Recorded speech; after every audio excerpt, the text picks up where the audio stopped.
আসসালামু আলাইকুম। আমি পিঠা বানাবো, যার কারণে আমি পিঠার ব্যাটারটা করে নিতেছি আটার জন্য।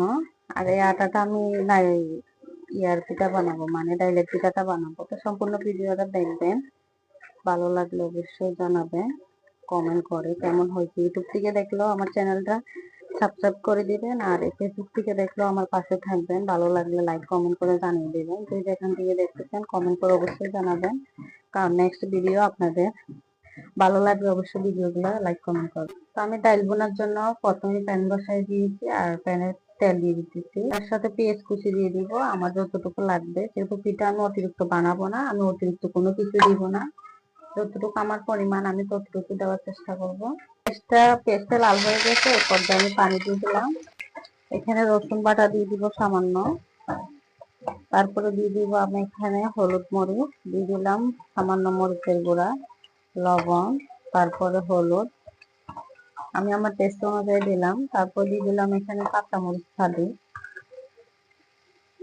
ধনিয়ার গুঁড়া, জিরার গুঁড়াটা আমি নামানোর আগে আগে দিব, এখন দিব না, কারণ জিরার ফ্লেভারটা চলে যাবে এই জন্য।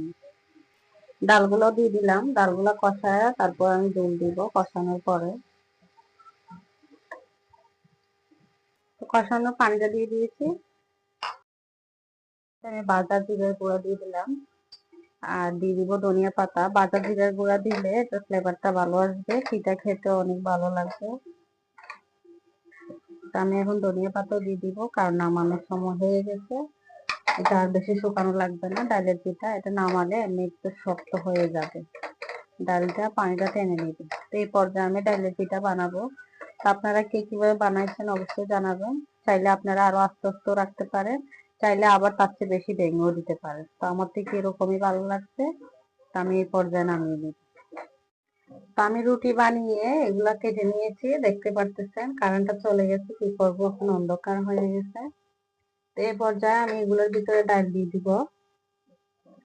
আপনার যতটুকু লাগে সেই অনুযায়ী ডাল দিবেন, দিয়ে তারপরে মুখটা এইভাবে বন্ধ করে দিবেন। এইভাবে করে আমি সবগুলা ডালের পিঠা বানাবো। তা আমি আপনাদের সাথে একটা শেয়ার করে দিতেছি কিভাবে আমি বানাতেছি। যারা নতুন আপুরা তারা তো জানেন না, কিন্তু যারা অভিজ্ঞতা আছে তাদের দেখতে হবে না, স্কিপ করে যাবে। তো এইভাবে আমি ডালের পিঠাগুলো বানাবো।